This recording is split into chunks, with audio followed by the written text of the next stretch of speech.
I'm Ryan. And I'm Andrew from the Dad.io podcast, a podcast member of the Gonna Geek Network. Just like the show you're listening to now, The opinions expressed are those of each individual host. Check out all the other podcasts at GonnaGeekNetwork.com. And get ready, because geekiness begins in 3, 2, 1. Stand by for a brand new episode of All Things Good and Nerdy. Good morning, everyone, and welcome to episode 342 of the All Things Good and Nerdy podcast. This is recorded live on Sunday, January 6th, 2019. It's our first episode of the new year, so huzzah. I got nothing grand and motivational to say, so it just came down to huzzah. Nah, it's just another year. Yeah, that's how I look at it. So I'm Chris. Joining me today, as per normal, the one, the only, not that one actually, Willie D. Nelson. That's me, everybody. How y'all doing this fine, beautiful morning day? He's got his sexy voice going. Not on purpose. It just naturally comes out today. It's because he's naturally a sexy beast is what he's saying. Well, and bacteria, probably, and viruses. Yeah, bacteria and viruses. Also, of course, Anthony Bachman joining us. Hello. There's a lot of excitement there. And joining us from the Peanut Gallery yet again, you might know him as Sailor Poland. We know him as Peter G. Welcome back, Peter G. Hello, thank you. Well, great to be here. We're going to get into some shenanigans today. I don't know what kind of shenanigans, but I'm sure it'll involve Willie talking about his dick. In all fairness, I turned 41 yesterday and played Overwatch till 4 a.m. I don't have any energy for today. Back to the Willie Dick question. The answer may surprise you. Keep tuning in to find out. Yes, I'm sure that's why everyone's hanging around. No. Is to... Never mind. I don't want to know. I'm just going to power through and pretend like I didn't say a word. That's what she said. Can I ask a question of you guys? Willie, you may ask your question. Please, quest away. Well, the only reason I'm asking is because I want you to ask me, what did you do for your New Year's Eve? God damn it. That's what I was about to ask. Beat you to it, and funnier, too. Oh, well. My list is very simple. I watched Avengers on TV, Infinity War. I did not time it with the snap, and I played Smash Brothers and Diablo 3 on my Switch while I was watching it. You madman. I'm out of control and I'm crazy. I think it was 11:30. I was like, I'm tired, and I went upstairs and finished watching Avengers in bed. That's fair. Bachman? I played video games and watched Cabin in the Woods, and then for New Year's Day, I watched Snowpiercer. Ooh, nice. Commander Sailor? Well, New Year's Eve, I got home early. New Year's and St. Patrick's Day are the 2 days I stay home because that's when the amateur drinkers come out. Professionals are predictable. Amateurs are dangerous. So I mostly did animating and worked on a script I want to get this animation done in time for the release of Avengers 4, Thanos, stand-up comedian. Basically, instead of just retiring to his farm, he also decides to take up stand-up. So I've got him in front of a brick wall doing bad jokes. And yeah, this is going to be interesting. And then on New Year's Day, woke up, went to church, came back, did some more animating, and that was the end of that. I can just see him standing in front of a brick wall. What's the deal with Asgardians always trying to stab you in the heart, not the head? I'm going more for the groaner type of jokes. Like when he points out that his armor isn't with him, it's that scarecrow back on his planet. Why? Because I'm outstanding in my field. Yeah. And basically, the crowd is just too nervous to do anything but laugh because they're afraid. Well, until it comes out that he's been stroking his stones in front of people without really asking first. What the hell? Why? Why? But now go ahead and ask me, Chris. Willie, stop it. I'm afraid to ask, but the Infinity Stones. Jesus Christ! I know. I was about to ask the question. You interrupt me, Mr. Willie. Maybe I should have said snapping his stones instead. That fits a lot better. I'm sorry. Let me rewind that a little bit. Now go ahead, Chris. I'm sorry. So, Mr. Willie Nelson, if you're not going to interrupt me for the third time as I ask you this question, what did you? I apologize. Perfect timing. What did you get into for this New Year's? So, it was all a weird time. Originally, some friends came into town and they were staying at another friend, so I went over there. One of them was sick, and they couldn't go with everyone else, and I wasn't going anyway. And I was just gonna say, hey, do you just want? She had like poison ivy, sumac. She was taking Benadryl. She was not going to be up for it, and so she wasn't going to the big thing that all the friends were going to. I was like, hey, do you just want to stay in and watch a movie? Because that sounds fucking awesome to me. Because I like just watching fucking movies. And then she said, well, do you want to buy my ticket and go with Zan, my husband, to go see this show? I was like, I don't know. Then I went out for a cigarette, and I came back in. I was like, you know what? I will buy your ticket and go in your place. I'll be your husband's date. And yeah, so I went to an EDM show at the Greensboro Coliseum. Bass Nectar. I don't know anything much about EDM or Bass Nectar themselves. If it's just one person, I don't even know that. It was kind of hard to see.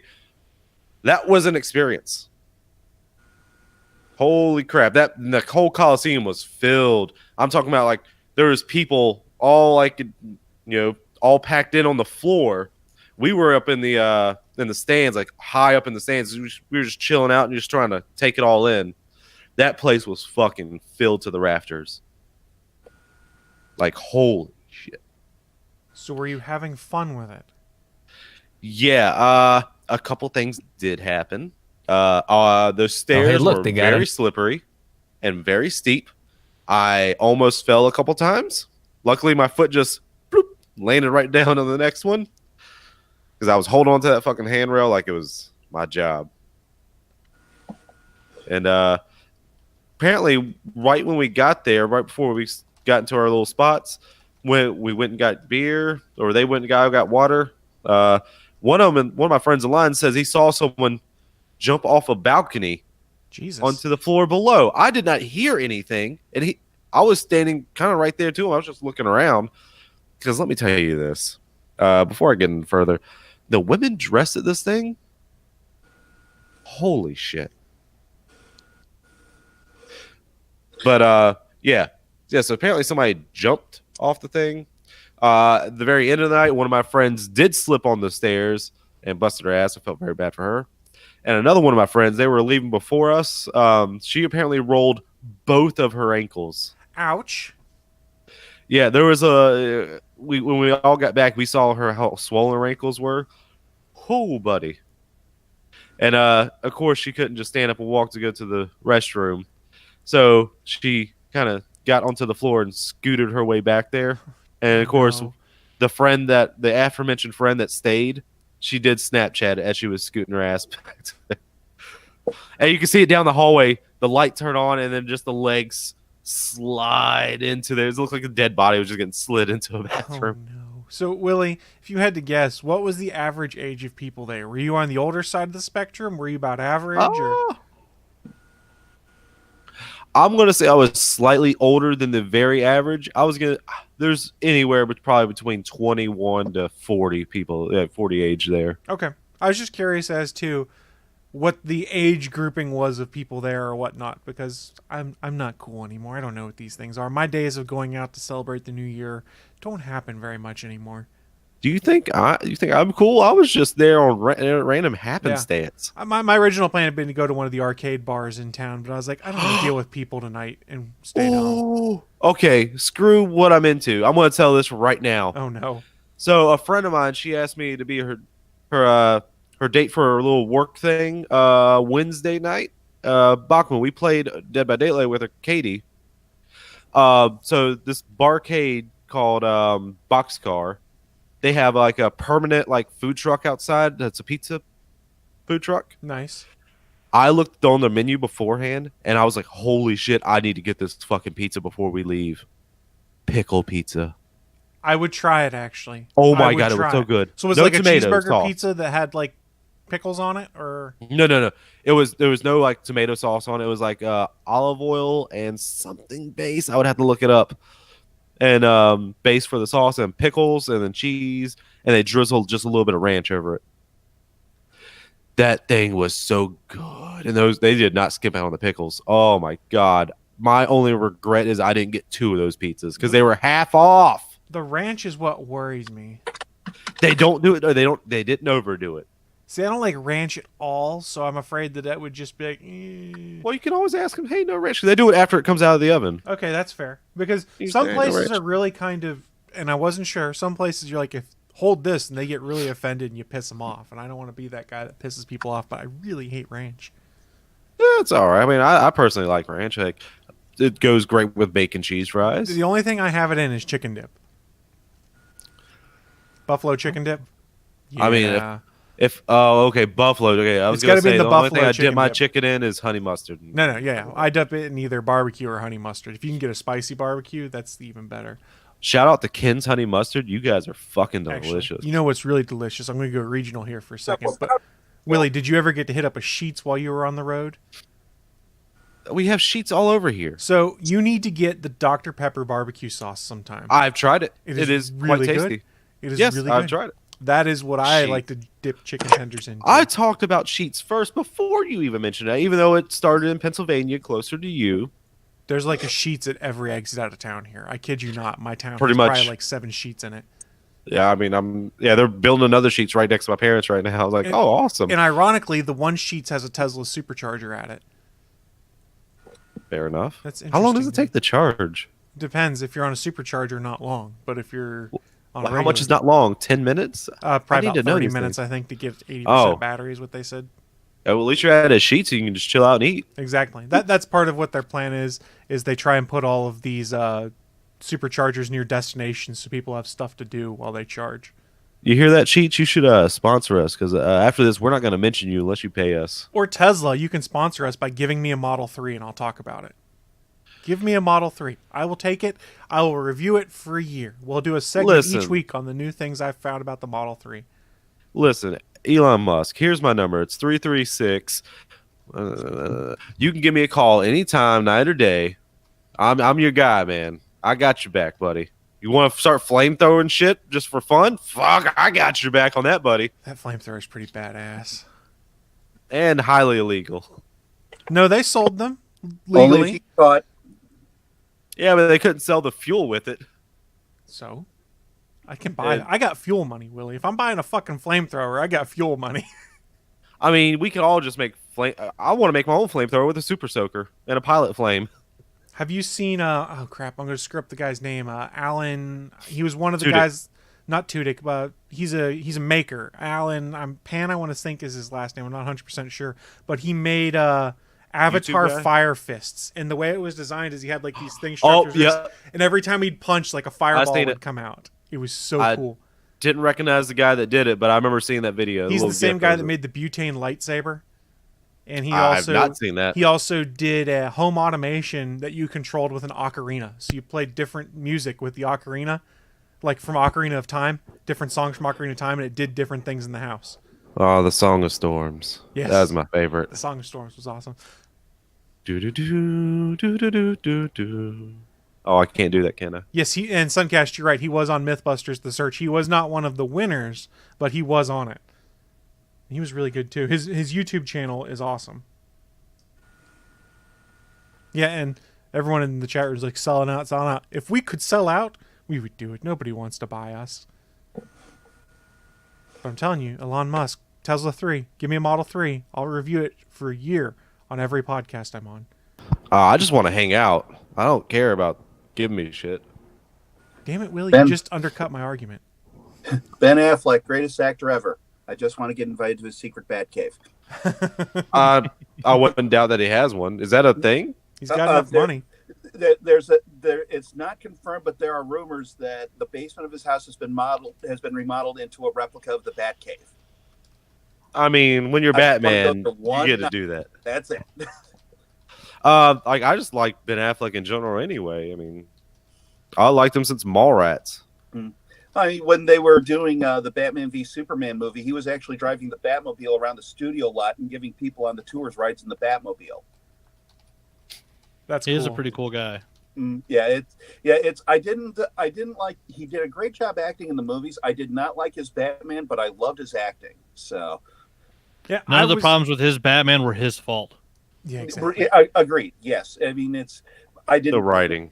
Yeah, the writing has to take the brunt for it. You know, he did great with what he had. I was one of the few people willing to actually give him a chance. You know, he was going around saying, "No, I can do this. Everybody, please give me a chance." But then again, I was the only person willing to give Michael Keaton a chance as Batman when they announced him. So, Yeah, see, I remember the TV guide flipping out because Mr. Mom was going to be Batman. So yeah, I always wait to see the actor in the suit. Man, I was so angry when I found Michael Keaton was going to be Batman. I was like, who the fuck is this? I'm 4 years old. Who the fuck is this asshole? So Kidding. I learned my lesson in recent years on coming out like, this sounds terrible to me, because I was one of those ones that was like, Heath Ledger is the Joker? I don't know about that. And I wasn't an asshole like the internet tends to be. It was more of, I don't know that this is going to work, versus like, he should never be the Joker. That's dumb. And The guy from 10 Things I Hate About You. the really? guy from Brokeback Mountain, stuff like that is what you're hearing, and pleasantly surprised. The coolest video I ever saw was on the set of The Dark Knight is him skateboarding in full Joker attire, just doing a kickflip. Some of those photos, some of those photos of him doing that are amazing. So I have learned my lesson when it comes to automatically be like, I don't think that's going to work, blah, blah, blah, blah, blah. It's more of, I have my reservations, but I want to see now. So I like to think that I have grown up and matured as a nerd. In reality, I think I'm just too lazy to argue. well, for me, it wasn't a case of outrage. It was a case of, I thought it was because who would look at Michael Keaton and think he's Batman? It's like, from the standpoint of maintaining his secret identity, it's a brilliant choice. Mm-hmm. So and the movie came out, and well, I didn't much like it. I had problems with the Burton Batman movies anyway, but Keaton gave a hell of a performance, especially given that he could only really act with his eyes. Everything was how he angled his head and how he narrowed his eyes and everything. Do you mean how he couldn't angle his head? Yeah. He had a... Okay, how the camera angled around his head. Let's put it that way. Yeah, his Batman was great. It was his Bruce that was lacking. But you know what? Want to get crazy? I would pay good money to see Michael Keaton as Bruce Wayne in a Batman Beyond movie now. After seeing his Vulture, yeah. Mm-hmm. Yeah, He needs to be old man Batman. Well, I thought he nailed Bruce Wayne better than Christian Bale did. Christian Bale, as much as I enjoyed or at least I enjoyed the first two Dark Knight trilogy movies, Dark Knight Rises was bad, but I never could quite buy him as the fun playboy. Whereas Michael Keaton, the one scene in the first movie where he's having dinner with Vicky Vale, and you like this room? Yeah. You know, to tell you the truth, I don't think I've ever been here. He could sell that casualness that would separate the two. So that you would never. But that was at his home with no one around. At no point in the Burton movies is his Bruce Wayne ever flamboyant, wasting money. Christian Bale jumped in a fish tank with strippers. Like he had the persona that made people think that Bruce Wayne is an idiot. He fell asleep at board meetings. Yeah, the Bruce Wayne that Tim Burton did was brooding all the time. He was just Batman out of costume. Well, to be fair, wasn't that what the comics were all about at the time? No, because when he was in public, he faked being the happy-go-lucky Bruce Wayne who wastes money. Yeah, I'm asking. I don't know. Oh yeah, because in Batman Returns, what's the first shot we see of Batman or of Bruce Wayne when the bat signal goes up? The kid. He's alone in Wayne Manor. There's no Vicky Vale. He is completely isolated. So he is so tied into his Batman persona that it permeates everything. Yeah, in that version of Batman, he doesn't have the mask of Bruce Wayne. Mm-hmm, right. Christian Bale, they at least did it somewhat. That's why I actually like Val Kilmer's Bruce Wayne. His Bruce Wayne was an idiot that was out spending money being stupid in public. That's what the Bruce Wayne persona is supposed to be. It's the cover. Yeah, Val Kilmer was a much better Bruce than he was a Batman. Yeah, his Bruce was good. The writing. It's not these actors' fault that they never got a scene. Oh, no, yeah. I'm not saying they had the choice of whether or not they did it. I'm saying that version of that character, Val Kilmer got to play a great Bruce Wayne. Michael Keaton got to play a great Batman. Very few actors have been allowed to do both. Besides Kevin Conroy. Well, yeah. Well, that's because he's Batman. Yeah, I mean, exactly. That's the way to put it. We got on a real good tangent there, but that was I mean, I also will say I did like Ben Affleck's Salt and Pepper Batman. Yeah, and in all fairness, he was playing the older, like retired Batman who has dead Robins in his closet. And it's nice to see. It's nice to see a rich playboy going after an older woman, a much older woman. Well, I mean, it's for me. My biggest problems with his Batman, and once again, this is not a slam on Affleck. I thought Affleck did brilliant. Batman does not murder. I'm not one of the people who says he shouldn't kill, But I mean, the Michael Keaton Batman, he dropped bombs in the Axis Chemical Factory and blew people up, and the one guy in returns. And Affleck's Batman, that whole sequence at the end when he rescues Martha, it was spectacular. It was well framed. It was well shot. But that just wasn't what I think of when I think of Batman. No, see, I thought that sequence was perfect because he just beat the hell out of everybody in the warehouse. It's anytime Batman's behind the wheel of a car, he becomes a murderer. I was about to mention there's a part where he literally he knows there's these guys at the back end of this 18-wheeler. They're standing at the end of it. Mm-hmm. He drives through it. Mm-hmm. He takes one car, harpoons it, and slams it into another car. He killed at least 4 people in that one trick alone. Yeah, they just need to get off that fucking Batman doesn't kill thing. Just get the fuck off of it. Did you ever read a comic in the 80s called Destroy by Scott McCloud? No. It was billed as the loudest comic book in the universe. It was basically one long fight scene for no real reason, and just this hero and this villain just beating each other up and leveling the city. And at the end, the commissioner's looking up. Well, at least no one was hurt. And yeah, it's weird because at the time it was funny. Now it's typical. For no real reason is the reason. Okay, right. So I think Drassman nailed it here. Batman will not murder, but he will make sure that your spine is curved like a bow by the time he's done. Well, because like I said, there have been times when he's tried. I mean, KG Beast, they're still trying to retcon that. It's like, no, he didn't really try to kill him there. But it's, and I'm one of the people that thinks that at some point he needs to kill the Joker, because Joker has flat out stated he will not stop killing until Batman is gone, because then it won't be fun anymore. Yes, it's a terrible thing, but at the same time, there comes a point where you have to at least think and go, maybe this isn't working. It doesn't help that Arkham Asylum lets people in and out like Grand Central Station. You sound like Jason Todd right now, because that's a lot of what the Red Hood's philosophy was, is you don't go far enough. I don't think I'm as nihilistic as Todd, because it's not like I want Batman to turn into the Punisher. It's just I think the best thing I ever heard was Batman saying, if I murder, then the number of murders don't go down. Then all of a sudden you hear the Punisher. That's why I murder a fucking bunch of them. Mm-hmm. And the best Batman ever. That saying only works. That saying only works the first time. Yeah. Steve Amell, best Batman. He is one of the better Batmans. I don't fucking care. Arrow's not Arrow. It's fucking Batman. He fights Ra's al Ghul. However the fuck you want to pronounce it. I keep hearing it different ways. Yes, Ra's al Ghul, Ra's al Ghul, Ra's al Ghul. They say it different ways. All that shit. It's fucking Batman. Just say it's fucking Batman. There's a reason why for the first 3 seasons of the Starling Tribune, there was a bit at the end of each week called the Bat Checklist, where we would do a checklist of what was a riff on Batman in an episode. So it was very much Batman inspired at times. Although I will say with Batman stuff, I kind of want to see this last season of Gotham, even though I haven't seen any of them at this point, just based off what I've seen off TV. And I'm like, oh, they're finally giving us Batman. That's just me, though. But looking at the time, though, we do need to actually, kick off the news of the week instead of bullshit. I'm sorry, Willie. I'm sorry. Willie's sad, but it's time for the news of the week. You know what? Fine. Let's just do it. I'll get behind it. Live from the ATGN studios on the internet. It's the news of the week.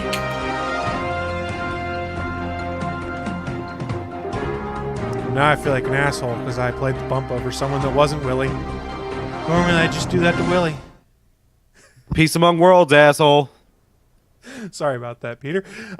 News of the week. This is that part of the show where we run down what is in our minds some of the most interesting geeky and or nerdy news to have popped up in the past, I guess, 2 weeks in this case, since we took last week off. It'll probably be relatively quick. Mine, I'll go first. You guys want to make fun of Apple a little bit today? I always do every day. Okay. Of course. So the new iPad Pros, have you heard the problem they have where some of them are bent? Have a slight bend to them when you purchase it? They're bent and Apple says it's okay, right? They do say it's okay. In fact, they updated their support documents on Friday to pretty much say that it's not a problem after one of their senior vice presidents had said it's part of our manufacturing process. So there's a story. They bend it? Hold on. Time out. Yes. I remember something a couple years ago. Remember like those fake ads for like iPhone features, like put it in a microwave, it'll supercharge, charge up faster because the new thing they got it. I also saw one where it says they're bendable now and people are cracking them. Yep. Is this something along those lines? This is not. This is I buy my. Go ahead, Peter. I was going to say, no, this is legit. I've seen the pictures of it. Yeah, when I got my new iPad, I went with a regular one. They were trying to sell me on the Pro because it's a replacement for a computer. And I have a third generation iPad, which has a really thick bezel. And this thing has taken falls off the counter and everything. It's made of iron. And the guy was like, oh, yeah, that's a thick bezel. But, flexibility is good. If it flexes and stuff like that, it can take impact and everything. I'm like, you're trying too hard to sell me on physics here, buddy. Yeah.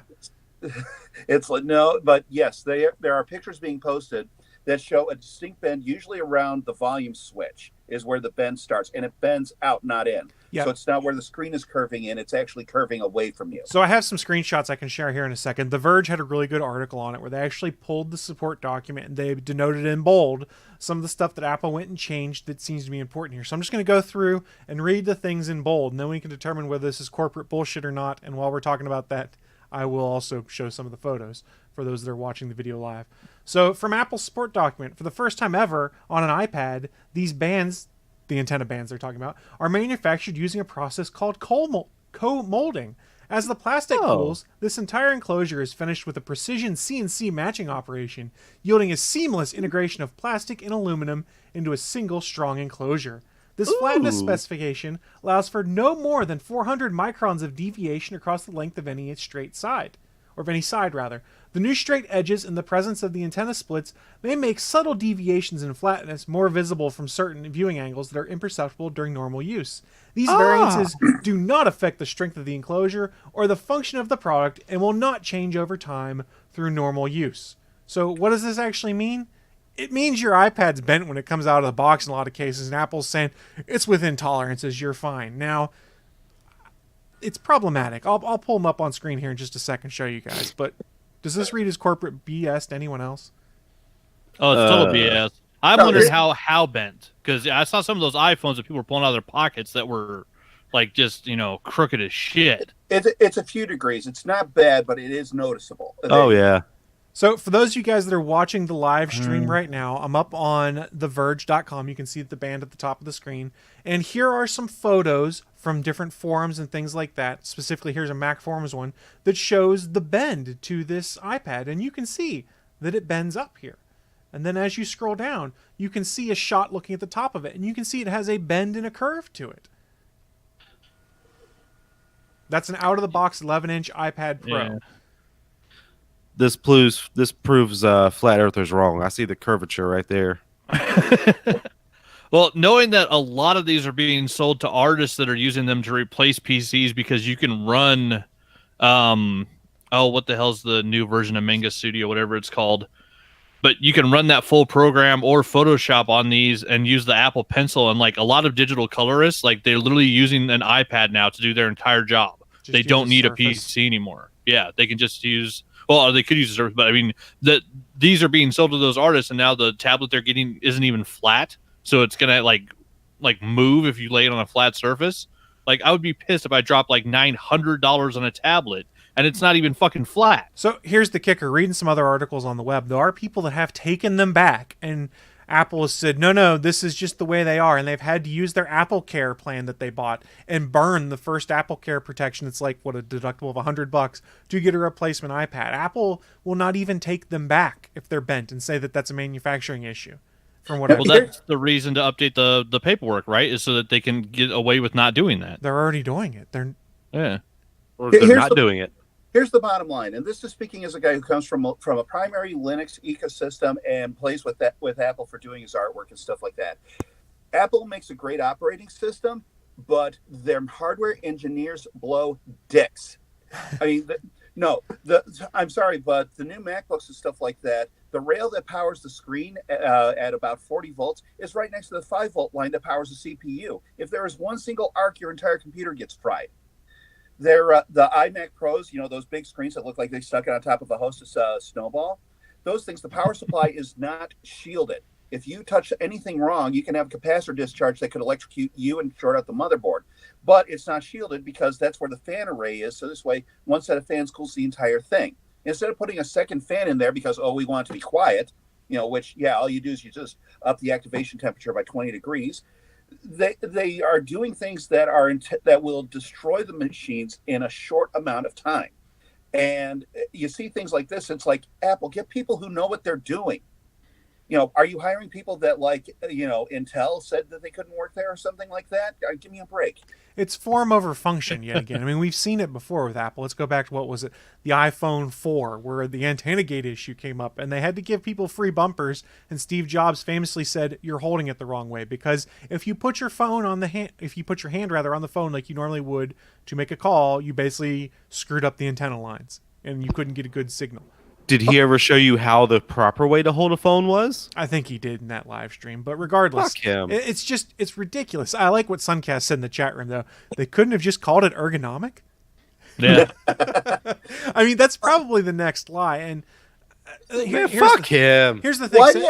Why does everything got to be so thin? Oh, we got rid of the headphone jack and we're revolutionaries for it. No, you're not. And the thinner you make it, the more likely it is to break. Well, then you'll buy a new one sooner. I mean, remember... Yeah, they do all of this on purpose. Apple's only goal is to give you a product that will only last 2 to 3 years at tops. So you have to buy another one. Well, that's what a lot of personal electronics manufacturers do at this point. I've had my iPad for 8 years. Fuck them. Yeah, but Apple is a lot more draconian. If you ever want to have a good conversation, talk to one of their authorized repair people. The hoops you have to jump through, or else you wind up paying like $5,000 for a $1,000 main board. Just astonishing. Apple wants to control everything for the entire life cycle of the product. Well, they've made it so you can't do any of the work on your own anymore. Like user accessible RAM, what the hell is that? It's things like that. Now, give Microsoft crap all you want.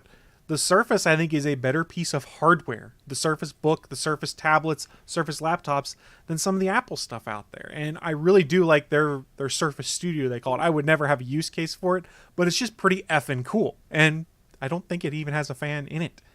I know a lot of artists that use that to do their like web comics and stuff, and the first generation had a lot of features lacking, but now they're on like the Surface 3, I think. And from what I've heard a lot less problems with the new Surface than I've heard with the iPad Pros. This iPad that I'm using right now is the only recent piece of Apple tech I have. Everything else that I have, the Mac Mini that I do my animation on, my laptop, all predates the 2011 era when they started hard soldering everything to the board. You will not get me to upgrade to a modern machine until I have money to burn. And even then, I'm going to probably use it to like go to Disney or something before I get another Apple product. If I were to get an Apple PC, it would be a Hackintosh at this point in time, which Apple doesn't technically support and is a breaking of their terms of service, if I recall correctly. But at least then you could go and do something with the hardware. But let's be fair, though. A lot of PC and gadget vendors and things like that are making it very much harder to personally service your equipment if something goes wrong or to do physical upgrades on things. Let's be honest. I have a Surface Book 1. I love it. I think it's a great machine. I can't go in there and upgrade the RAM. I can't go in there and swap out a hard drive, anything like that. Yeah. I can't do it on anything in the Surface line. That's the cost you pay on some of those things. In a lot of laptops anymore, it's very hard to get a laptop that allows you to go in there and do much besides upgrade RAM if you're lucky, and maybe the hard drive, but that's about it. Well, I mean, my main computer on the go is it's an Acer Chromebook 15, which it's a 15-inch screen. It's not the high def screen. It's a 720p, not 1080. But that thing, I got cute and I got rid of Chrome and I put Linux on there instead. It has a 100 gig hard drive. It comes with a 16. Well, I found out the make and model and the interface. It's got 100 gigs on it. It runs Linux, and that's actually part of the problem because all this talk about Apple and stuff like that. Like I use Anime Studio. Anime Studio runs fine under crossover under Linux. So and I use Audacity. Well, that's under Linux also. Basically, there is really nothing keeping me in the Apple ecosystem. And that's why I feel sorry for so many other people because they've invested all this time and money and effort into all this equipment that won't work under anything else. Yeah, that's the problem. I mean, Apple moving to the x86 processor makes it a little easier for some things to cross over now, but not everything does. But that's been the problem we've had for how many years now since Apple went to the PowerPC processor, was it? starting next year, that's going to be a problem again. They're actually coming out with a custom ARM CPU to run their equipment, and 2019 is the first year it's going to start popping up in the product line. It'll be interesting when they do that, because let's be honest, Microsoft's already done the same thing. They failed once at it with the Surface RT line, but they have actually put a version of Windows out that runs on ARM processors that will run all Windows apps. So that's something that Windows is exploring doing too, and it makes sense from their standpoint, from both Apple and Microsoft's, because ARM processors are far less power hungry and are better for people on the go than taking an x86 processor along with you. Yeah, plus the people in charge of designing ARMs actually know what they're doing. S. Torvalds, when the Spectre and Meltdown viruses hit, he was not subtle in ripping Intel a new one. And he flat out said, it's like, maybe we should be working more with ARM because they actually know what the hell they're doing. So as we wrap this up, Draftsman brings up a good point, and then we'll put a pin in this topic. He goes, did you have something you wanted to bring up too, Willie? I'll do it afterwards. Okay. So Willie's going to wrap things up for us after we talk about Draftsman's point, which was, I understand that a lot of vendors don't want you to open up and tinker with the tech. Sure, that's just their prerogative, but that is why people stop using your gear. Unless they have no choice because they're locked into an ecosystem. That's the problem you run into. That's true. I stopped buying Apple. I still remember, because, when it comes to tech, I'm old. I still remember seeing musicians with huge setups full of Atari computers. That's old. And I look at those pictures now, and I'm like, oh, boy, I'll bet you regret that now. But there was a point where that was the best top-of-the-line stuff. Yeah, and it can all vanish overnight. It's the reason I try to keep flexible. So this way, if something happens, I can move to Linux and not have to worry about losing all my stuff. It's predominantly why I stayed in Windows, because Windows is pretty much going to be there for the rest of my life, I figure. That's the whole thing about choice. Windows works better for some people. My dad was a Windows nut. The whole reason I turned him on to Apple was because he kept getting viruses and I kept having to clean out his machine, and I basically got sick of it. And he's like, well, I'm thinking of getting Vista. And I said, you get Vista, you're on your own. Get it. Well, and it used to be back in especially like the 80s and 90s, the way that they processed programming, art programs, music programs, video programs, all actually just ran better on Apple products because of the way they were made. They were designed to run those programs. So running Photoshop on PC used to be a giant pain in the ass and a huge RAM drag. PC and Macs have gotten so close on how they run things now that it's not like the PC that I'm running now. I run Photoshop with no problem anymore. It runs as smooth as it used to do on my iMac. So it's not something where you have to have the one system to run a type of program anymore, which is what it used to be. I just wish people would stop suckling from Steve Jobs' dead, decaying dick. Just stop. I never liked Steve Jobs. Steve Jobs was an asshole. Oh, everyone thought that. The interesting thing to see will be how things progress, moving you away from having to have this physical, high-powered hardware to more of the cloud-based stuff. You've seen it with the Adobe Cloud. You've seen Google playing with their Project Stream initiative, which is, you want to play Assassin's Creed? Play it in our servers. We'll push it to your browser, that kind of stuff. And more of these services where... I signed up. I'm waiting for my email. I haven't gotten mine yet either. I don't know. I think too many people signed up. But of course, as you get to more and more of that point where it becomes more practical to have a robust internet connection that allows you to do these things in the cloud, you don't need the physical hardware that's nearly as powerful here. Like, I would love to be able to take my old crappy Chromebook or netbook or something like that and be able to have a cloud-based instance of Audacity where I could do all of my work and I could sit in my recliner upstairs and not have to worry about any of it. We're not there yet, but one day, perhaps. Not when it comes to free open source stuff, because you need a server that can actually host it and actually supply the bandwidth. Fair point. There's going to be some, and like for me, there's places and times when like my internet connection goes down. For me, physical media and being able to transfer to something on a computer instead of going to a cloud is just a more practical option. Okay, that's fair. Point taken. I think one day we can get to that point, but it's going to take ages, and not everything will be able to transition. Like you said, a lot of that open source stuff, that would be problematic, but there's no reason why you couldn't have an Adobe Cloud version where all the work is done in the cloud and you could use any hardware to access it. That's part of the trend with programming now. I mean, if you're trying to get a degree as a network engineer, it's useless because they want things that can actually send data back and forth to the server and let the server do the processing. They want it to deploy anywhere. So you're on the right track with that. It'll be interesting to see how it develops, but we were on this topic longer than I thought it would be, and we didn't really make fun of Apple so much as call some BS and have some interesting conversation. I really did enjoy this one, but that's I thought I did. Oh, you did. Willie, you had a point, though. Did I just overrun you before you got your final point in? Oh no, that was the suckling of the Okay, dead dick, gotcha. decaying dick. So- but also, fuck those people that think if you don't have an iPhone that you're poor or something. Yes, I'm poor, but that's not the reason I don't have an iPhone. It's because I prefer droids. So fuck you, you pieces of shit. I don't have an iPhone because I'm cheap. I'm not paying $400 for something that I can't use. Just give me I have a $50 Android and I can plug a USB drive into it. That does everything I need. There you go. I have a Samsung Galaxy because I like headphone jacks that have been the same for 70 years and haven't updated. Well, sad news. They might be deleting that in the Galaxy S10 or whatever the fuck they're going to call it. I won't be getting one of those then. Yeah, same here. That's sad. Yeah, good thing there's plenty of other phones that still got headphone jacks. I got a real nice set of audiophile headphones. I'm not getting rid of it just because they're trying to chase Apple. Fuck your earbuds shit. My current There's only one earbud. He plays basketball. My current phone does not have a headphone jack, and it frustrates me because I'm not allowed to have Bluetooth on at work, so I have to live the dongle life, which is frustrating.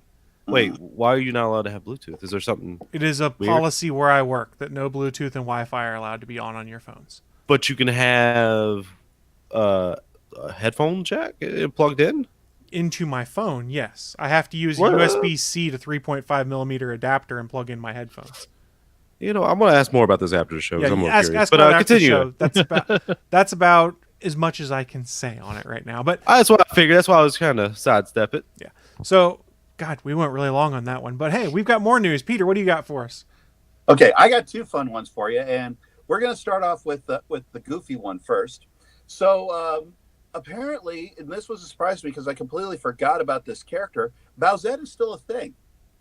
I had no clue that everybody still had interest in her, although I guess I should have known.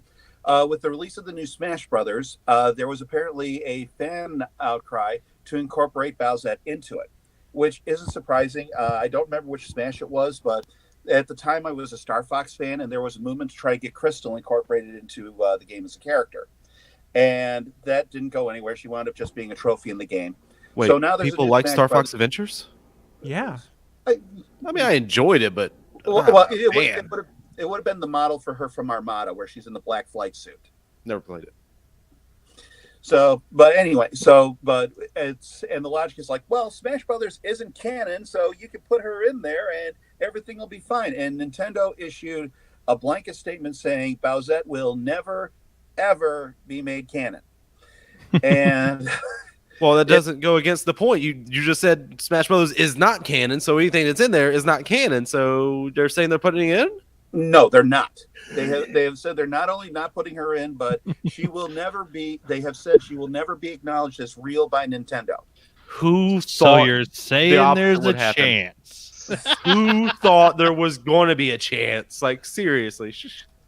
We're talking fans. Fans will come up with weird things. So 40,000 incels who signed a petition to get it to happen. I'm more of a Bouette man myself. Well, I mean, they had to issue a retcon saying that the Super Crown only works on Toadette, no one else, which also shuts out Bouette and anything else that you might want to try and do. They can shut the fuck up because not in my head. Don't look at me. Peach is, Not you. Not you. Well, I mean, the bottom line is Peach is a bitch. So I don't. No, at the end of Super Mario Odyssey, I can't decide between Mario or Bowser. Fucking really? Are you serious? Yeah. I never played it, so that was it. I remember seeing them in their white wedding suits. Like, she says she can't decide between Bowser and Mario. I'm like, come on. There's a reason. I mean, at the end of Mario Party 3, I think it was, if Daisy wins, Bowser tries to kidnap her, and Daisy uppercuts him over the horizon. So what you're telling me is, is, it took how many games for Stockholm Syndrome to actually kick in? Apparently, she likes her kidnapper. Well, I mean, it also cuts back to the whole thing about Bowser Jr., whether or not she's actually Peach's kid.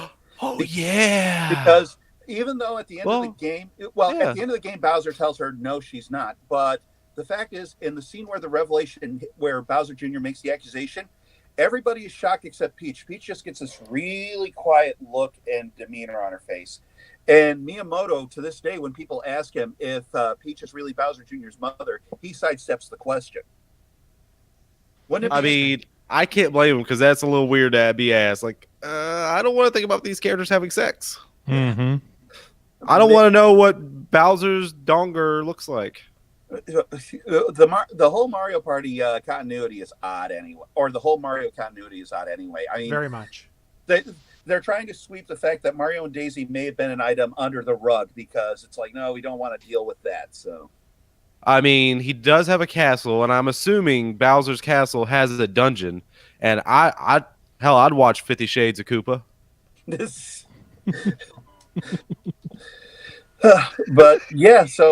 But yeah, apparently Bowsette is still a thing, and it's enough of a thing that Nintendo has issued an official statement trying to shut everybody down, which is only going to make it worse. You know, it's like, well, Nintendo, like I said, they're 20 years behind, and they don't understand the internet. You tell them no, they're only going to try harder. So. Exactly. You tell the internet no, they go, F you, I do what I want. We're going to double down on this, and it's just going to get even more entertaining for us that are watching. I mean, to be fair, I haven't really seen much Bowsette things much in Rule 34 lately. Back. Well, I mean, I hope so. Well, there was a great cartoon when Bowsette first exploded. It was a 3-paneler. The first panel, you see Mario and Bowser sitting at a computer just staring at the screen. And the second panel, they just kind of look at each other. And the third panel, Sonic the Hedgehog turns up and says, oh, you guys haven't seen anything. It works. It works. There's some weird Sonic stuff out there. I think I put that fairly by saying weird. Oh, yeah. Yeah, with characters called Tails and Knuckles. There's some weird shit. I mean, the furries, they love them.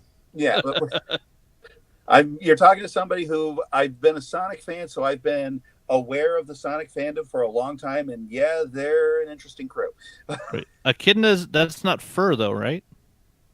I mean, Doesn't just stop the furries. I don't know, They have furries for dolphins, for animals fish in general. types, bird types, you name it. They're like Pokemon. Mm-hmm. Water type, fire type, you got it. Mm-hmm. So that's the goofy one. The more interesting one is wait, Goofy wearing a Goofyette? Mm-hmm. A Goofette. No, Willie, no. Yeah, maybe when Universal and Disney join forces to make the ultimate theme park, but for now, no. I'm still thinking. You can't stop my brain. I would never. Yeah, try. don't we know it? So that's the goofy one. The more serious one is Bethesda is fucking up again. Again? Yep. I keep thinking it's like, when do we reach the bottom of this rock layer and finally stop digging? And it's like, no, they keep digging out new bits and just going further. I thought we hit Bethesda bedrock. brought in the steam shovel now. Yeah. I mean, first there was, okay, so you have the replacement canvas bags, but they say they're going to take 4 to 6 months to manufacture, which I'm sorry. I look at the canvas bags and stuff like that, 2 hours monkey work and a cup of tea, I can make one. So there's no reason it should take 4 to 6 months. But the other was the Nuka Dark fiasco. And this just started blowing up around Christmas. Oh, yeah. I was pissed off when I saw this. Yeah. For people that don't know, one of the tie-ins that Bethesda came up with for Fallout 76 was they were going to make a special rum, Nuka Dark, which appears in the game. And it was going to come in a special Nuka Dark bottle, which would be modeled like the Nuka-Cola bottles. And they were going for $80. Well, it looks more like a rocket ship kind of thing. It's had those flares at the bottom. Right. And it looked badass. Mm-hmm, yep. And people ordered these things. First, there were a number of delays, and the company manufacturing it wasn't exactly helpful in explaining what the delays were, because the stuff had to be shipped, and because it's an alcoholic beverage, an adult needed to sign for it. Finally shipped, and what people got was not a Nuka Dark bottle. It was a generic bottle with a black and white label that you could run off on your laser printer, and it was stuck inside a plastic casing. Yeah. So the Nuka Dark bottle is actually just a plastic housing around the actual bottle inside. Yeah, the pictures they showed was that plastic bottle that looked fucking awesome. They never showed that it was just a casing that had a regular bottle in it. Yes, and not only that, but the bottle doesn't fit correctly inside it. You try and pour out the rum, it actually gets down inside the casing and makes a mess everywhere. And Bethesda, a bunch of people started complaining to Bethesda, obviously, and here was the official response. This is Bethesda, so expect some tone deafness. Spoiler alert.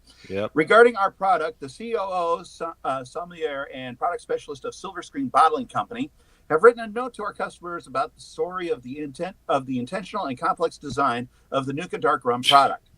The packaging of Nuka Dark Rum was a design that was months in the making, and we went to great lengths to ensure that no corners were cut. But wait, there's more. It cost over 2 times what it would have cost if we simply made a glass mold. I'm sorry. I thought the rum in it was not even that good. No, it's from what I hear, it's way too coconutty, and it really tastes synthetic. So it is cheap shit. It's the Mad Dog 2020 of rum. Oh, God, that's a good bird. Yeah, I went there. We went through many prototypes. In fact, in all, we had 4 different iterations of the design, 2 of which were glass exteriors. We determined that a glass bottle alone would not have been dramatic enough for the look we wanted. We wanted something big and bold for the loyal Fallout fan base, because nothing says big and bold like cheap plastic. Something that honored the game. Over 100 hours were spent writing the code to create the 3D printed prototype of the shells. No. The bottle cap, which is actually an integrated cork cap, was engineered and re-engineered several times to ensure it would fit on the bottle in a manner that looked exactly the way it was supposed to inside of a cork finished bottle, not a screw cap. Classy. A design created specifically for rum. The idea was that the bottle was housed in a vault of its own. The dimensions of the entire package are 13 inches by 6 inches. It is roughly 60% larger than a standard 750 milliliter bottle, and it will stand out on any bar. This is a project we are extremely proud of, and we are sorry that you feel that you were in any way deceived. We were very deliberate in the creation of this product and paid great attention to the brand and the quality. Not just the presentation, but the rum inside the bottle as well. We can't wait for you to see it in person and taste it for yourself. We're not sure that the images or videos do it justice. Now, if you don't agree when you receive yours, please let our team know by submitting a form to the questions about my order section below, and we will work to make it right. So, in other words, we put a lot of work into this. Enjoy it, you peasants. Well, the problem is I don't doubt they took a lot of planning and designing of it, but the ad they showed for the one picture on their website wasn't the thing opened up with a bottle inside. No, it was the plastic casing that people just thought that has to be the bottle. Correct. That is the fucking problem, you fucking idiots. And we've seen glass bottles with matte finishes before, so there was nothing on the site saying it was a plastic casing. Nope. There was nothing to explain to people what exactly they were getting. And their response is to basically say, it's basically like when with the canvas bag fiasco. Well, so much about this was so much effort and stuff like that. We think you should appreciate the effort we put into it instead of bitching about it. $80 plus shipping and handling. Are you fucking kidding me? Here's the problem, though. It's also a Silver Screen bottling company, and if you paid attention when they did the James T. Kirk bourbon when that came out, there were a lot of issues. SP and myself both had issues that we ordered very early on, and there's 2 different versions of the first run that came out, and people that ordered when it was first announced didn't get like the individually numbered bottles like they were supposed to get, and supposedly there's other issues. I haven't opened mine yet to see what it's like, but I was about to say, did you get the numbered one? I did not get the numbered one, and I ordered like as soon as it was announced. So those pricks. There's issues, and I'm not sure. I'm not casting blame on Silver Screen Bottling Company, but it just stuck in my head when you mentioned, they're also the same ones that did the James T. Kirk one as well. I don't blame them at all. My main problem is they advertised that was the bottle. That was the problem. They advertised that as the bottle itself. Well, nothing opened up. They didn't mention. The problem is they didn't mention it was plastic. They just kind of put it out there and let you make your own conclusions, and instead of being upfront about what you were getting. This isn't like the canvas bag fiasco where they flat out stated it was canvas and you got the cheap nylon instead. This, they just put it out there and kept quiet, and it's an omission is what it is. Which is still dirty pool as far as I'm concerned, but it's they apparently think they're in the clear, and everybody should just be thankful for what they got. It's just tone deaf, and that's how they've been on a lot of this stuff when it came to Fallout 76. They've had issues across the board, and they just can't quite get themselves right. I mean, can't launch nukes in the game. The characters that have the codes to launch the nukes don't spawn. It's a New Year's glitch. They got to fix it. oh my god, are you fucking kidding me? Yep. Yeah, the one thing that could possibly be construed as an ending for the game, and because of a year glitch, you can't do it. You fucking pieces of shit. A year glitch for a game that hasn't even been out 2 months yet. I was already never gonna play another Bethesda game. I'm done. Fuck Elder Scrolls. Fuck everything. I'm done with them. Yeah, they're trying to greenlight Elder Scrolls 6 as fast as they can because they know they screwed the pooch. But there's not a lot of fans who are going to go back. I mean, Whatever that space one they're coming out with, fuck that one too. I'm just saying, don't pre-order the canvas scroll bag.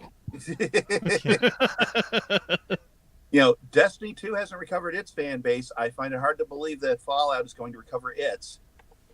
Yeah. People are gonna buy it no matter what, but I'm not one of them. But I don't yes think and so. no. That's the problem we've run into now is there's so much other stuff out there now. When you screw the pooch like this, people aren't necessarily as forgiving because they get pissed off and they play the game that came out, they don't like it, and they pick up something else and become addicted to that. Or in Destiny's case, they all go back and keep playing Destiny 1. It's Now that's interesting. bad. If your sequel's so bad that it's making people go back to play your original game. I don't know that it's necessarily that it's bad. It's that they changed the world and they changed the mechanics in ways people don't like. I had Destiny 2. I picked it up when it was $20 on one of those sales. I played it for a couple days and went, oh, yeah, this isn't a game for me. And I traded it in and got like $18 for the $20 game. So not the end of the world. I lost $1 basically to try a game for a little bit. But Destiny was not the game for me. And these big open world games like this with big corporate tie-ins and stuff like that, it's why I haven't pre-ordered Anthem. I might play it at some point in time, but I got burned on Fallout 76. And I'm annoyed by it because it just didn't live up to what it should have been. And I don't want that same experience in Anthem. I'm just It's gonna not wait. BioWare's fault that Bethesda sucks. BioWare's Yeah, EA now, though. And let's look at how Mass Effect Andromeda blew chunks. I was about to say, because do of you how mean EA Bi- managed it. I was about to say, do you mean Andromeda? Yes, exactly. And Andromeda gives me concern. Here's the thing. Had Andromeda been what it is now when it came out, a lot of the concerns and complaints people had probably would have gone away. But there was crappy facial rendering. The story made no sense. And they've cleaned up a lot of that stuff, but they rushed it out the door. And I'm pretty sure that's what's going to happen with Anthem.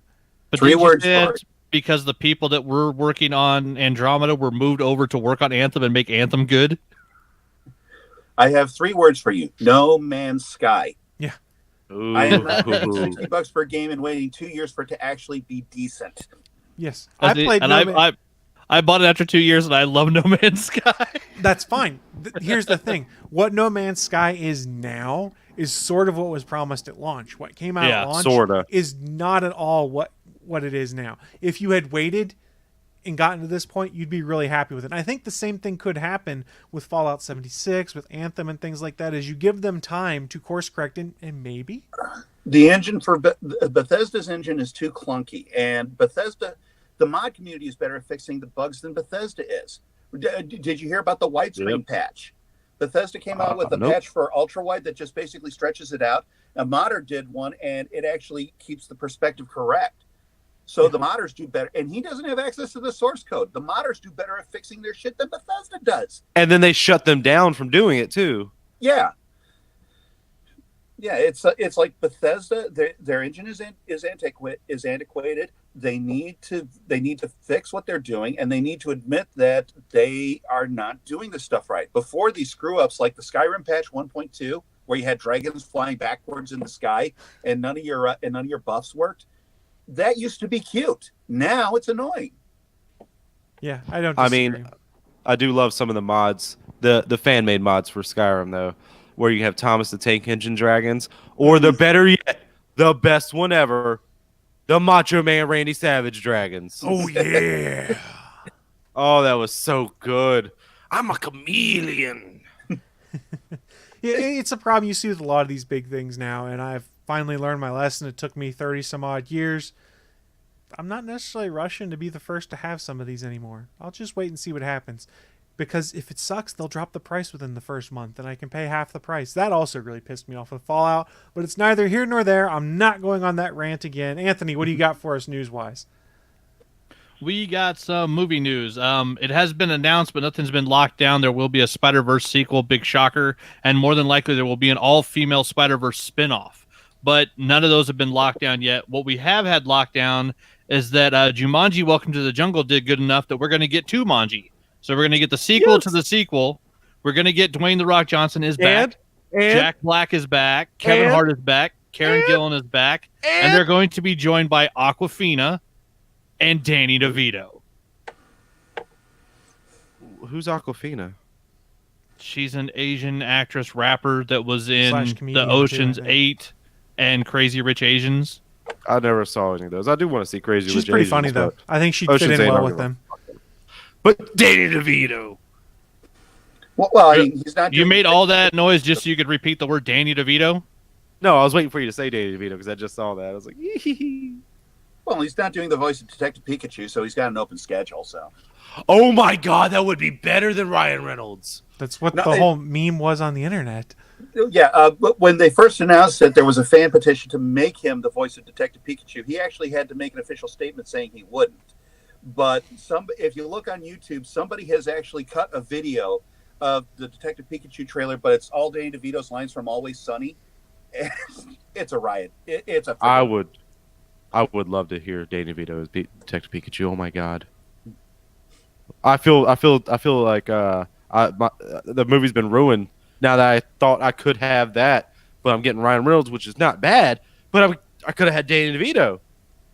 It's like, You'll have him in Jumanji too, and I'm excited for this. Jumanji, I had low expectations when I went in to go see it. It was a movie pass movie for me, and I was like, this is friggin' delightful. And I had a ton of fun with it. It's actually a movie I own, and I've rewatched a few times just because it's fun. I really enjoy the movie. They built a fun world, and it's a popcorn flick that's enjoyable. And it's got the charisma of The Rock to go with it.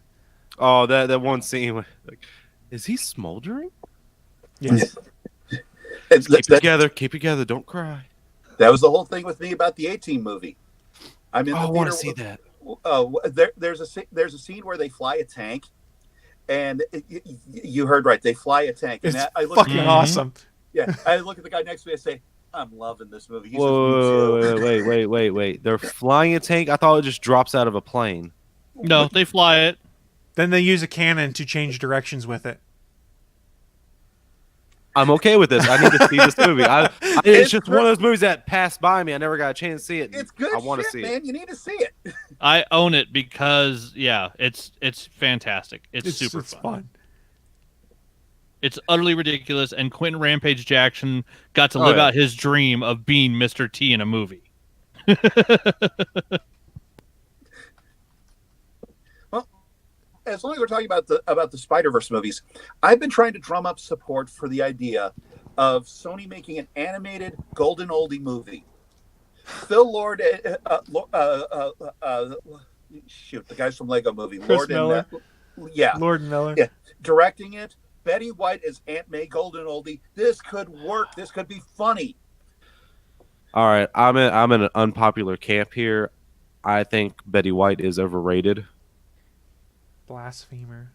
You're in a camp by yourself, sir. I mean, I enjoy her. Like in The Proposal, she was funny, but when she started doing that old people prank show, like you're good. It's too much. I can't handle this. Okay, then who else can you think of that you can cast to be Aunt May and Golden Oldie in a movie that is just bonkers set in the Spider-Man universe? Is this live action you're talking about?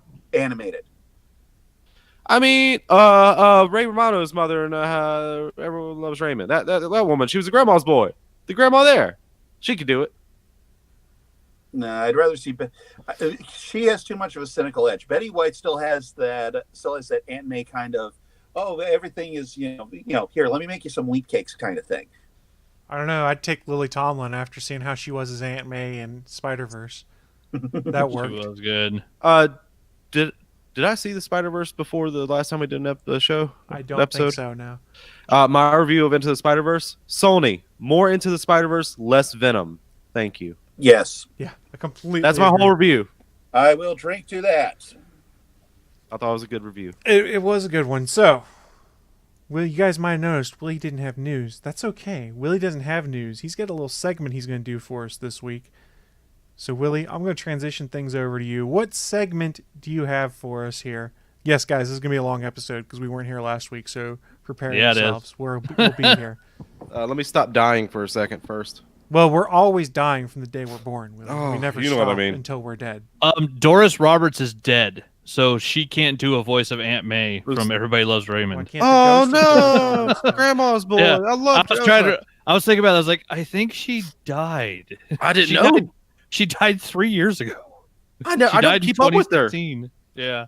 Grandma's Boy. If you haven't seen that, it's a great movie. She is fantastic in Grandma's Boy. You want ice cream sandwich on whole wheat? It was. All right. So did you already say what my segment was? I can't. I was did coughing. not. I just tossed it to you. I got you. Well, my segment is my top of 2018. I'm doing top 3 of video games and movies with honorable mentions, of course. And I do want to let you know this is personal because I have not been able to see everything and play everything. So I can't talk about what I have not seen or played. So I'm sure I would like some other stuff that are in the media, but I just never got around to it, which is sad because I want to take it all in. Insert dick joke there. But I will start off with my top 3 games of 2018, starting off with honorable mentions. Far Cry 5 didn't make the top 3, but it's still very awesome. And of course, it didn't come out in 2018, but this is the game I played the most in 2018 so far, Dead by Daylight. Still love it. But my top 3 games of 2018, no particular order because they're all great. Smash Brothers Ultimate, just because that's the most freshest in my brain. Spider-Man is the next freshest, and God of War. All 3 of those I think are must plays if you're a gamer. But too bad they're only exclusive to their individual consoles. Still damn good though. What do you guys have any favorite games of 2018? So Smash would be on my list. I would also have to say Marvel Spider-Man would be on that list. Of course. Boy, what else have I been playing this year? There's other stuff on my list. I just need to think about it. Someone else chime in with some stuff. Didn't Andromeda come out this year? Yeah, but or that last is year? not You know what I going to mean. be one of my top games. Don't. God of War. Would do. Oh, there you go. Have you played God it? of War. I haven't You've beat played it. all of it? I haven't Okay. played all of it. God of War. Some people would argue Monster Hunter World. I haven't played it yet, but I've heard it's really good. So I'm not a fan of those games. I played the beta. I don't think it's fun just whacking away at a single monster for 20 minutes. That's not fun for me. I see how it can be fun for people. It's just not. I don't see fun in it personally. My list would be top by Spider-Man. Second would be Dead by Daylight because it came out for free on PlayStation 4 in 2018. That's when I found it because of Willie. Liked it so much I bought all the DLC and then bought the PC version on Steam sale. So I've already bought that game twice this year. And Turok Transformer Hunter, also known as Horizon Zero Dawn. That came Those out are in my 2017. Yeah, it came to my PlayStation in 2018. All right, so fair it's my enough. top game of 2018. Fair enough. Yeah, but Horizon Zero Dawn, great game of 2017. One of the should have won Game of the Year over Breath of the Wild. Yes, I can say it because I played them both. I haven't beat Zelda yet, but I'm well into it. Beat all the 4 beasts. Horizon Zero Dawn's better. Peter, you have anything for games? Not really. I do mostly retro gaming. A lot of the games that are out there, I'm usually like bumming off my friends and stuff like that. Like when I play Waifu, the game. I mean, Overwatch. console. Well, how about Mega Man 11? That came out just recently, didn't it? I think so. I believe so. Yeah, I tend to get a little nervous about game releases. Mighty Number 9 will do that to you. Oh, yeah, but yeah, he thought he could do better and he couldn't. Well, to be fair, he claims to be the creator of Mega Man, but all he was an art director. He wasn't a programmer. Yeah. And I'm watching the Kickstarter and stuff like that. I'm like, this guy does not know how to engineer software. I knew this was going to be bad. I stayed out of it, and I'm glad I did. Yeah, so we'll move over to the movies then. I have a bunch of honorable mentions for this one just because they just couldn't make the top 3. Hold on one second. Willie's dying, for those of you guys that are not on video. He's ill today, and he's powering through with us, and he had to mute so that he could cough. You goddamn right. I thought he was dabbing on us. He could be doing that, too. Honorable mentions for top movies of 2018. Some unpopular opinions, because I am unpopular Willie, of course. Uncle Drew made it. Action Point. You liked Uncle Drew? Oh, loved Uncle Drew. I did too. Even though at least as far as I know, 2 of those basketball players are flat earthers. It's It was a movie that said, we're here to make you laugh. Boom. And they did. That fucking van. I want to own that van. But Action Point, Johnny Knoxville, he took all the hits and bumps in that movie, and it made for a good, enjoyable time. I mean, not that he got hurt in it, but just the movie had heart. Just like The Replacements. What do you need to win? We need heart. Thank you, Pain lasts forever. Chicks dig scars. I fucking love you, Chris. Black Panther. I'm saying that didn't make the top 3 because I still think that movie's a little overrated. I do not think Killmonger is the best Marvel villain ever, as people were saying when it came out. I thought Claw was a better villain just because of how crazy he was. Andy Serkis was enjoyable to watch. Just his character was amazing. But they killed him off.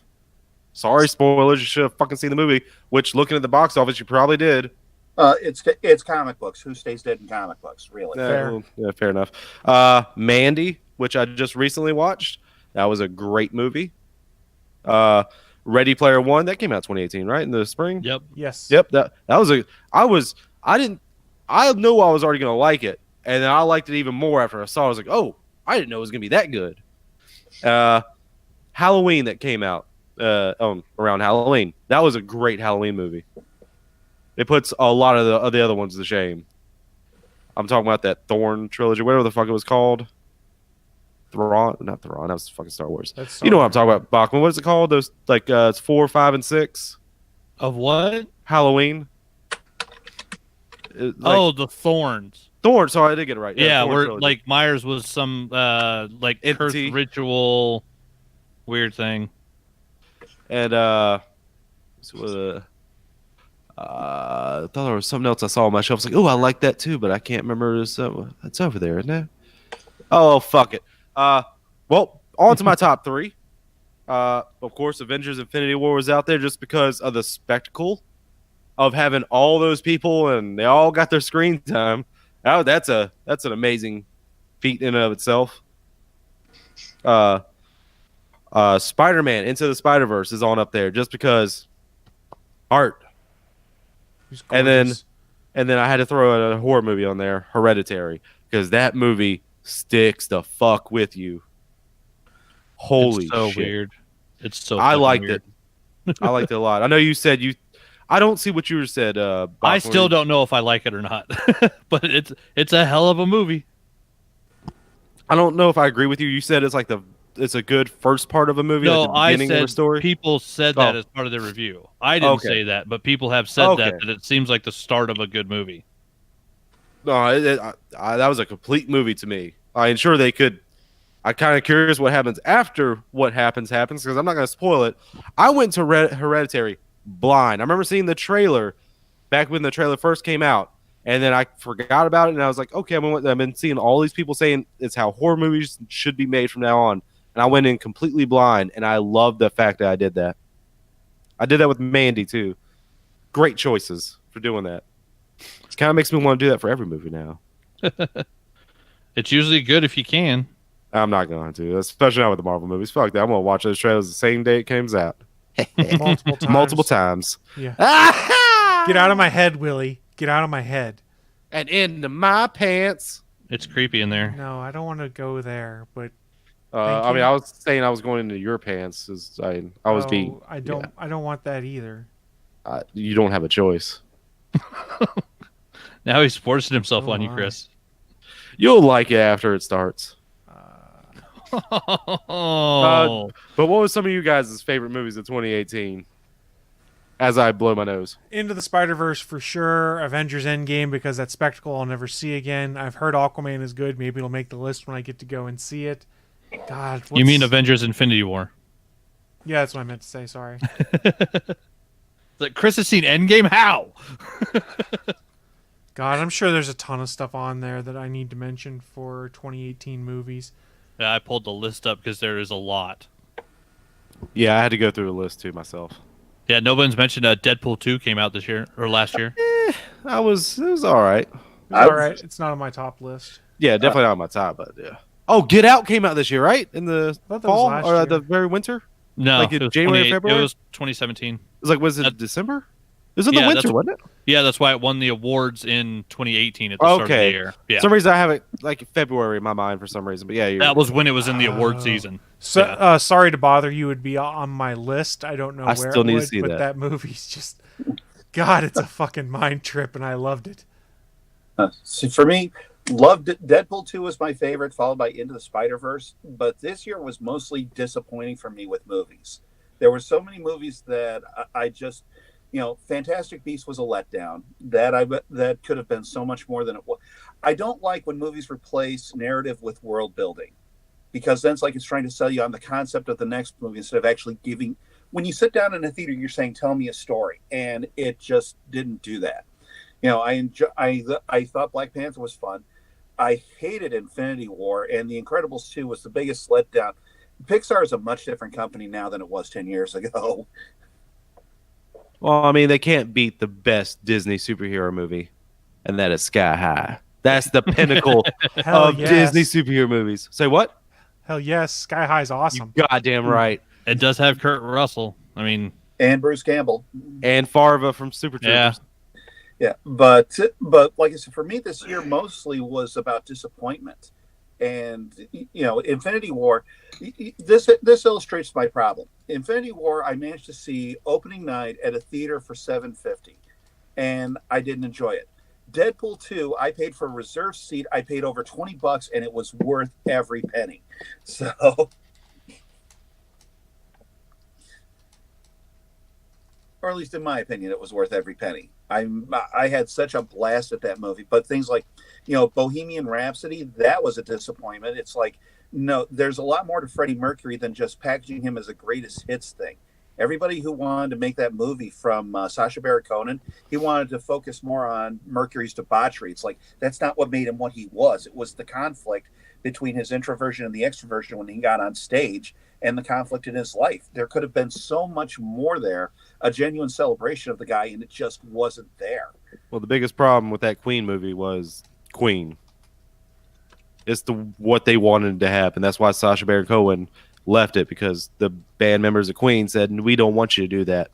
Right, but at the same time, look at what we got. If this is a Queen-approved movie, I mean, I understand that he was their friend and they want to show him in the best light, but he was such a complex person, and he deserved better than just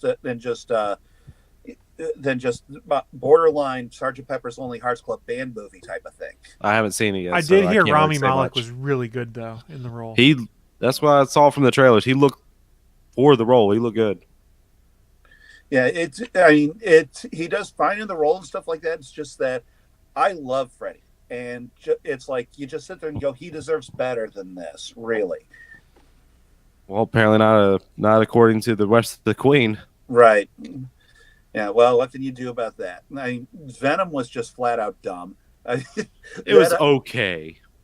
That's the best I can give it, is okay. Why? It was a movie. It was enjoyable, but it wasn't like a good movie. It was just okay. I couldn't buy the structure. I mean, the only time it was interesting was when Tom Hardy was arguing with, or was talking with Venom. Beyond that, which was also Tom Hardy's voice. He was arguing with himself. Right. But I didn't see anything that I hadn't seen done like in the 90s. It was just a generic movie with a comic book trapping on top of it. It didn't actually run with its concept. The CGI was good, except for the ending when you had just two black sludges fighting each other. Yeah. Why did Riot kill everybody in the building at the end? He needed them. Because he wanted to. I know, but the smart thing to do would have been to not do that. Yeah. Wait, what was he trying to do in the first one? I can't remember. What was the whole plan of Riot? To launch a spaceship to go get a bunch more symbiotes to take over Earth. And was it going to come back to Earth? Like that? Yeah. Was it pre-programmed just to hit that and come back? I think so. AKA hit it and quit it. Something like that. Fair Yeah, enough. but it basically left him as the only one who could control the ship, and it's like, well, if something goes wrong with him, then what? So it's like, no, you want to at least, Dark Knight Rises at least addressed that with, well, now I'm the only one with the launch codes. It's like, okay, yeah, that's necessary, but this is like, no, dude, no, you should really. They were trying to show him as a badass instead of actually, an intelligent villain. So It's whatever. Yeah, it was okay. Even look past that, it was an okay movie. I'm not gonna own it by far at all. And you know who especially isn't gonna help me out with that? Eminem. Venom. I like that song. You would. The song's better than the movie. You know what else is better than the movie? movie. You guys know what else is better than the movie? The Gonna Geek Network, which is what we're a part of. Oh, I don't get to talk about movies? Fuck. Yeah, you Trying to guys transition over me? Jesus. Yeah, I tried Chris to said a transition. big old F you. I had a good transition too. I know. he But- wants to talk about how great Holmes and Watson was. We have to give an honorable mention for A Wrinkle in Time, a black female director killing a big budget Disney film, and a film that nobody ever thought would be made into a film that actually was pretty freaking cool looking. It was a strange version of that story, but the special effects in that movie were damn good. And then seeing A Quiet Place, that was a fantastic weird take on a sci-fi alien world where for some odd reason you keep having kids when the monster's only attracted by sound. That part didn't make sense, but it was still a good, and for a first director movie from Krasinski, it was a hell of a cool movie. Plus, we had Solo. Yeah, that's his first direction, and directing him and his own wife in it. I thought he did another movie.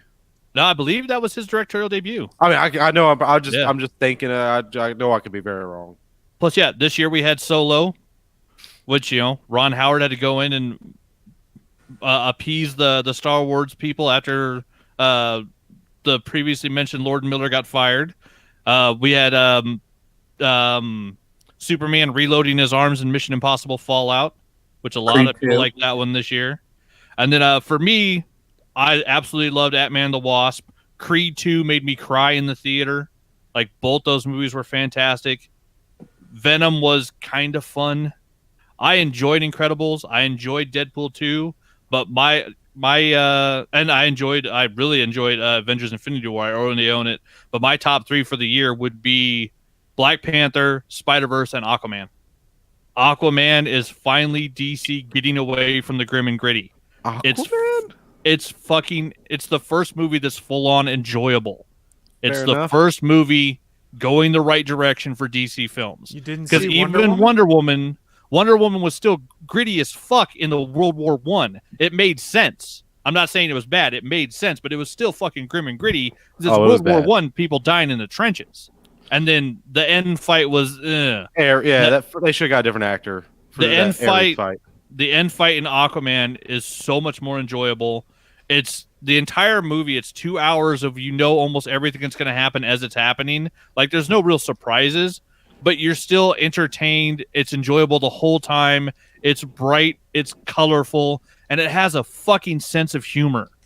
DC finally has a movie that has a sense of humor that, unlike Suicide Squad, wasn't jammed in last minute by a bad rewrite. This was a movie that from the start had a good sense of humor. I gotta tell you, Aquaman, I fucking loved it. But yeah, between that, Black Panther, and fucking Spider-Verse, the season for 2018 started off huge and ended huge. It was a good year for movies. There was a lot of good stuff this year. I forgot about some of that stuff. The problem is I forgot half the crap I watched. I literally Googled 2018 movie releases because there'd been so many that I knew I couldn't remember them all. I was living the movie past dream for a long time there, so I was seeing a lot of stuff. That's exactly what I did too, Bachman, when I was up this morning about 10:15. Like, oh God, I'm up. Let me look this up right quick because I got nothing. I forgot. Death. Well, I already ruined the transition, but hey guys, don't forget, the All Things Good and Nerdy podcast is in fact part of a network of shows that you can find over at GonnaGeekNetwork.com or GonnaGeek.com. Both will take you there. There's 25 plus different shows in the network that cover a variety of different geeky and nerdy topics. We've got stuff about board games, video games, tabletop gaming, geek culture, specific television shows. Guys, there's tons of stuff. I can't tell you about all of them. But what I can do is say, hey, Willie's going to tell you about one of the shows in the network that you should go and check out. So, Willie, what show are we talking about this week? I'm going to be talking about a show that apparently beat me to what I'm talking about today. I did not pre-read this at all. And I guess I'm just going to do it in my sexy Willie voice. That's just normal now. All right, everybody. I'm going to be talking about Game Life Balance US, episode number 57. Favorite video games of 2018. Cody and John go full gamer and review their favorite video games from 2018. They also talk about what they learned about balancing video games with real life over the past year. Plus, take a look ahead at what's in store for video games in 2019. I'm looking forward to some games in 2019 myself, including Marvel Ultimate Alliance 3. I cannot wait for that. And it's a Switch exclusive. And it's the only game I'm looking forward to for the Switch. Back to you, Chris. Why, thank you, Willie. We do appreciate it. Go check out Game Life Balance US, all the other great stuff over on the Gonna Geek Network. But looking at the time, it is time for us to begin wrapping things up. And how do we do that? With a little segment called What I'm Into. It's our chance to share with you guys who are watching live or listening at a later date just what kind of geeky and nerdy things we've been getting into, so that maybe, just maybe, you'll want to check them out yourselves. So we are at the 90-minute mark almost on this episode. We're going to do a power version of What I'm Into. We'll try and keep it short so that we can close things out fairly quickly. And Willie, what's wrong with you? That's what you think. Willie, start us, please. What have you been getting into? So I've been watching a lot of movies really shortly. I saw something about like top horror movies on Netflix, and by the time after I saw the video, I went to Netflix and tried to look it up. It was already off Netflix because the video was like months old. It was the autopsy of Jane Doe, but apparently just recently, it was the past week, they put it back on. So I watched that one night, and I made it in a double feature of that, and then for some stupid reason, Hellraiser Judgment, the last one that came out, which was they were both. I made bad decisions in watching those. Whoever told me the Autopsy of Jane Doe was a great movie was lying. Brian Cox is great in it, but that's about it. I was also a little disappointed in the Ballad of Buster Scruggs. I kept hearing great things about it, and I was just kind of. I mean, I guess it's supposed to be a downer movie, like okay, but it didn't really hit me as well. Just watched Annihilation last night and very upset with that fucking movie. It reminded me a lot of Arrival, except I didn't understand what the fuck was going on, even at the end. It felt like Lost at the end where, wait, what? I have to look this up now. Willie's dying again. Calm down. We'll be okay. God, I've been watching a lot of movies. I don't even remember anymore. Coughing again. Boy, Willie really is dying today. I probably should have given him some time to let his voice recollect. No, you're good. Other than that, still playing a shit ton of Dead by. Oh, last week was the thing that happened. I threw a Smash Brothers Ultimate tournament last Sunday. There was only 8 contestants because that's all who could make it. Because the New Year's kind of weekend. But let's just say I also made pretty shitty but unique trophies. I used some perler beads and made the Smash Brothers logo in glow in the dark and painted them like gold, silver, and bronze to give out. And sadly, I only won silver. Lame. It came down to it. It came down to Little Mac versus Mario, Wedding Mario too, Wedding Suit Mario. Nice. And my Little Mac, my One Punch Man. Mario got. There was 2 suicides, but that was accidental suicides that shouldn't have happened, but it did. And of course, we were playing with Battlefield, or where you can make any stage Battlefield. We were doing random of that, so it wasn't the stage's fault or anything. It was just me making bad decisions. But I won silver, and Zan, you won gold, you son of a bitch, and Bean, my friend Bean, he won bronze. Fair enough. Anthony, what have you been getting into, sir? Been playing a lot of Dead by Daylight. I went and saw Aquaman. I have been getting back on my drawing thing and working on doing some Twitch streaming. I did my first Twitch stream of Thursday night, Dead by Daylight on Thursday. Had fun, played for about an hour or so, and then all of a sudden the system went down and went crazy, and I decided to call it a night. Downloaded the OBS Streamlab thing and started playing with that, and realized that with the new setup, I've got like 90 different little buttons I'm going to mess with, so we'll play with that probably Wednesday night before I stream again. I'm going to keep doing that on Thursday nights, 7 p.m. Mountain. And then I finished my project list for 2018, so I have all the art stuff I want to work on. On that list, I have decided I'm going to do 52 sketch cards for the year, because I've been working on a bunch of different sets, and I figured out 52 separate characters I want to work on, so I have a checklist to get those done. And today, I didn't get to finish this yesterday because yesterday was my birthday, and so I ended up just running around and doing a bunch of stuff. It's almost finished. I have to do a little bit of touch-up work, but I have my Pinhead Little Killer sketch card. I got to clean up some of the line work on it. He'll be done, but that's week 1 for the year. So my first of 52 sketch cards for the year is basically done. And then, yeah, I got to show this off. My one of my best friend's kids, James, did a birthday card for me that he wrote and drew himself. And it's got Spider-Man as a spider and a rusted Iron Man and Clank from Ratchet and Clank. And it's all done in smell good marker. So like Clank smells like coconut. Iron Man smells like root beer. It's fantastic. That's awesome. That kid kicks ass. Yeah, those markers made sniffing markers popular again. Oh yeah, they did. And then that same friend got me gift cards for my birthday. So since I didn't get burned by Fallout, I've gone ahead and ordered myself the Legion of Dawn edition of Anthem, and I've been watching a shitload of Anthem videos, getting prepped and getting excited for that game to come out, where the VIP demo actually is going to happen this month, and then the game launches the 22nd of next month. Yeah, so I'm excited now because I'm going to get, at launch, I will have Legion of Dawn legendary versions of all 4 of the mechs. So I'm excited to play play Iron Man in a fantasy world and shoot people with missile shit. I do have a question for you. I'm guessing the 52 is for 52 weeks, right? Yeah, 1 for each week. Is this going to be in addition to Inktober? You're also going to be doubling up in October? Probably. Well, because doing a sketch card, like I can do a sketch card in a day, especially if I only do a black and white one. Because like the Dead by Daylight ones, I've just been doing those in black and white. I haven't been coloring them in Copics. And like Inktober, last year I did the Overwatch characters, and those I just did pencil and ink. And pencil and ink, I can do a sketch card like that in a day. So making sure I get one completely finished every week shouldn't be that hard. But that's what I've been getting into. I'll go next. The Orville came back. I've been watching The Orville. I still freaking love that show, even though I think the premiere was a bit of a misfire, but that's because episode order issues happened again. It's a Fox show. What do you figure? Been playing Diablo 3 on the Switch because it's awesome. Yes? They showed it out of order? Yes. In this day and age? The season 2 premiere should have been the second episode. It's what Fox does to try to fuck I don't over know shit. what the reasoning was on that one, but that's what they did.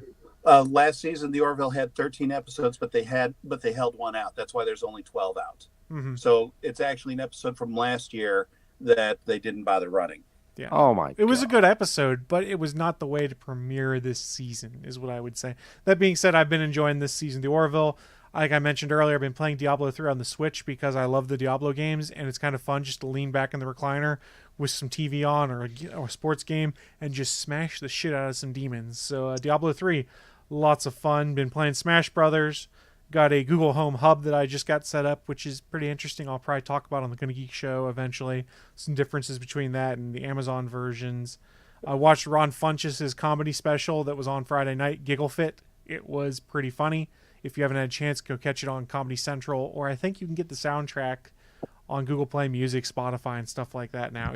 It's pretty entertaining. One of the best laughs in the business. Yeah. Yep. And he might be a rock bottom. Yeah, he might be. Also watched the Science Channel premiered this week, Mythbusters Junior, which Adam Savage returned to host, but it's all about like kids that they've got on board that are doing all of the myths and doing all the prep work, and Adam kind of joins them at the end to go and host what's been going on. It's interesting. They revisited duct tape because why can't the Mythbusters do that? And it was fun. And then finally, because you all know I love The Rock, I watched his new show on NBC called The Titan Games, which was interesting. They do some crazy, strange stuff. I think I'll watch the next episode, but they hooked me with The Rock, and I was like, this is some crazy shit they're doing. It reminded me when I first started watching Ninja Warrior, where I was like, what the hell are they doing? How the hell do people do this? Those were the kind of moments I was having when I watched it. You know what I'd much rather do? Go back and watch the old episodes of American Gladiator.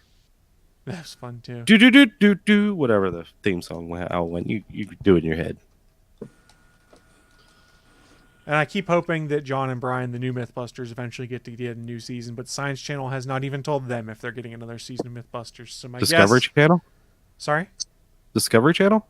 Science Channel has it now. Oh, there's a channel called Science. God, it's owned by Discovery, but yeah. I haven't watched cable since I moved out of my parents because I don't like it. That's fair. So I have no idea what's there now. You don't have to do that. And then I think... No, I'm just explaining why I don't know. Gotcha. That's all I've been getting into. Peter, wrap us up. What have you been getting into, and where can people find you online? Well, I haven't been getting into too much. I've been trying to work on finishing the animation, the new Herman Crab episode. I'm at the final third of it where I wrap up the plot. It's an interesting episode because the first part of it that sets up the plot is really serious, but with the midway point, that's when things suddenly start going back to where they usually are with the slightly off kilter look. There's a sunken warship, and I gave it the number designation for the USS Defiant from DS9, so that was happy. People who watch the Herman Crab series, I put a lot of inside jokes into that thing. There's a lot of Easter eggs. In the fourth episode, Bon Bon the mermaid is reading an article in a newspaper, and if you check the byline, it says it's written by Jake Sisko, FNS contributor. So, with this point, I'm actually able to start putting the cute little side winks into things. Nice. Yeah. It's it's one part for the kids, they can learn about ecology, and for the grown-ups, they can go, hey, wait, what just happened in there? You know, Bon Bon at one point, when she responds to a question by saying "unknown, sir," which is Data's line, I've put in inside references to Steamboat Willie. Herman at one point is whistling the Team March from Buckaroo Banzai. I get to put a lot of cute little stuff in there.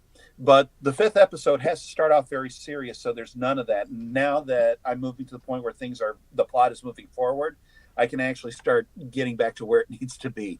So it's become a lot more fun, and it will hopefully be up either sometime this week or by next weekend at the very latest. And then I want to try and I need to get the one more episode done. I've already got that planned out. And I want to try and get the Thanos stand-up comedian cartoon ready in time for Avengers 4. So that's going to be interesting to do. That'd be cool. Well, I don't know if you guys had checked out the Klingon stand-up comedian video that I did. It's a very short gag. Klingon stand-up comedian gets up, gets the microphone, laugh now, and that's the end. It makes sense. Yeah, this is a little more involved in that, but basically it's just an excuse to make a whole bunch of cheap, bad jokes, and I'm a sucker for that, so it's going to be fun to do. Hey, don't be stealing my shtick. Make your own cartoons. That's fair. I am a caricature of myself. Where can people find your stuff on YouTube? I'm at Science and More Animation Studios. If you type it in, it'll bring you right to my channel. And you can also check for some of the individual stuff like Herman Crab. That's an all ages conservation themed series. There's One True Pairing where I goof on fanfic pairings. That one's a lot of fun. There's one more episode in the pipe. Naki guest voiced for part of it.